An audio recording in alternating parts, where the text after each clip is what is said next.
औज़ुबिल्लाहिमिनश्शैतानिर्रजीम बिस्मिल्लाहिर्रहमानिर्रहीम। Wild stories के मुअज़्ज़ज़ दोस्तों, मैं हूं मोहम्मद शहबाज। अस्सलामु अलैकुम।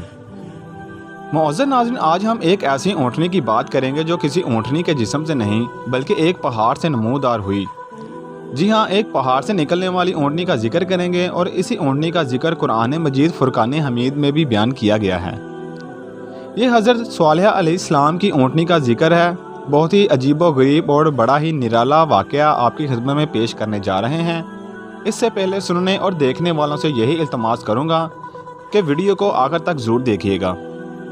हज़रत स्वालिह अलैहिस्सलाम कौम समूद की तरफ नबी बनाकर भेजे गए।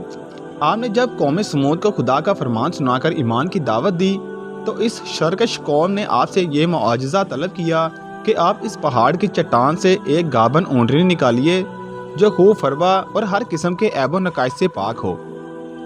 चुनाचा आपने चट्टान की तरफ इशारा फरमाया तो वो फ़ौरन फट गई और इसमें से एक नहायत ही खूबसूरत और तंदुरुस्त और खूब बुलंद कामत ऊँटनी निकल पड़ी जो गाबन थी, और निकलकर इसने एक बच्चा भी जन्म दिया और ये अपने बच्चे के साथ मैदानों में चरती फिरती रही। इस बस्ती में एक ही तालाब था जिसमें पहाड़ों के चश्मों से पानी गिरकर जमा हो जाता था।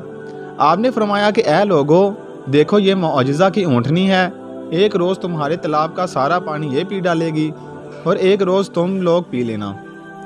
कौम ने इसको मान लिया।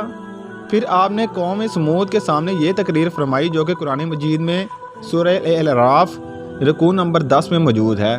तर्जुमा: ऐ मेरी कौम, अल्लाह की इबादत करो, इसके सिवा कोई तुम्हारा माहबूद नहीं। बेशक तुम्हारे पास तुम्हारे रब की तरफ से रोशन दलील आ गई। ये अल्लाह की ऊँटनी है, तुम्हारे लिए निशानी। तो इसे छोड़ दो कि अल्लाह की ज़मीन में चरे और इसे बुराई से हाथ ना लगाओ कि तुम्हें दर्दनाक अजाब आएगा। चंद दिन तो कौम समूद ने इस तकलीफ़ को बर्दाश्त किया कि एक दिन इनको पानी नहीं मिलता था, क्योंकि इस दिन तालाब का सारा पानी ऊँटनी पी जाती थी। इसलिए इन लोगों ने तय कर लिया कि इस ऊँटनी को कत्ल कर डालें। चुनाचे इस कौम में कदार बिन सालफ, जो सुरख रंग का भूरी आंखों वाला और पस्ता कद आदमी था और एक जनाकार औरत का लड़का था, सारी कौम के हुक्म से इस ऊँटनी को कत्ल करने के लिए तैयार हो गया। हज़रत स्वालिह अलैहिस्सलाम मना ही करते रहे, लेकिन कदार बिन सालफ ने पहले तो ऊँटनी के चारों पाँव को काट डाला, फिर इसको ज़िबा कर दिया और इंतहाई सरकशी के साथ हज़रत स्वालिह अलैहिस्सलाम से बेअदबाना गुफ्तगू करने लगा। चुनाचे खुदावंद कदूस का इरशाद है कि सूरह अल-अराफ रुकू नंबर 10। तर्जुमा: इन लोगों ने ऊँटनी को ज़िबा कर दिया और अपने रब के हुक्म से सरकशी की और ये बोले कि ऐ स्वालिह, हम पर ले आओ वो अजाब जिसका तुम वादा दे रहे हो अगर तुम रसूल हो। कौम समूद की इस सरकशी पर अजाब खुदाबंदी का ज़ुहूर इस तरह हुआ कि पहले एक ज़बरदस्त चिंगाड़ की खौफनाक आवाज़ आई, फिर शदीद ज़लज़ला आया जिससे पूरी आबादी अथल पुथल होकर चकनाचूर हो गई। तो इमारतें टूट फूट कर तहस नहस हो गईं और कौम समूद का एक एक आदमी घुटनों के बल औंधा गिरकर मर गया। कुरान मजीद ने फरमाया, सूरह अल-अराफ रुकू नंबर 10। तर्जुमा: तो ज़लज़ला ने इन्हें अपनी गिरफ्त में ले लिया तो वो सब सुबह को अपने घरों में औंधे मरे पड़े रह गए। हज़रत स्वालिह अलैहिस्सलाम ने जब देखा कि पूरी बस्ती ज़लज़लों के झटकों से तबाह व बर्बाद होकर ईंट पत्थरों का ढेर बन गई और पूरी कौम हलाक हो गई, तो आपको बड़ा सदमा और कलक हुआ और आपको कौम समूद और इनकी बस्ती के वीरानों से इस कदर नफरत हो गई कि आपने इन लोगों की तरफ से मुंह फेर लिया और इस बस्ती को छोड़कर दूसरी जगह तशरीफ़ ले गए और चलते वक्त मुर्दा लाशों से ये फरमाकर रवाना हो गए।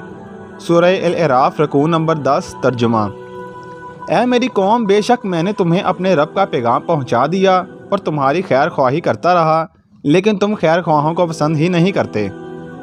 कौम समूद की पूरी बस्ती बर्बाद व वीरान होकर खंडर बन गई और पूरी कौम फना के घाट उतर गई कि आज इनकी नस्ल का कोई इंसान रोए ज़मीन पर बाकी नहीं रह गया।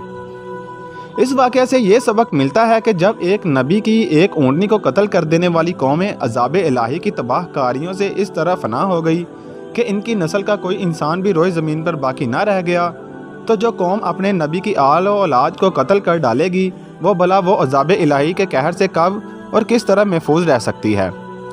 चुनाचे तारीख़ गवाह है कि करबला में अहले बैत नबूवत को शहीद करने वाले यजीदी, कूफियों और शामियों का यही हशर हुआ कि मुख्तार बिन उबैद के दौरे हुकूमत में यजीदियों का बच्चा बच्चा कत्ल कर दिया गया। اور ان کے گھروں کو تخت و تاراج کر کے ان پر گدھوں کے ہل چلائے گئے، اور آج روئے زمین پر ان یزیدیوں کی نسل کا کوئی بھی بچہ باقی نہیں رہ گیا۔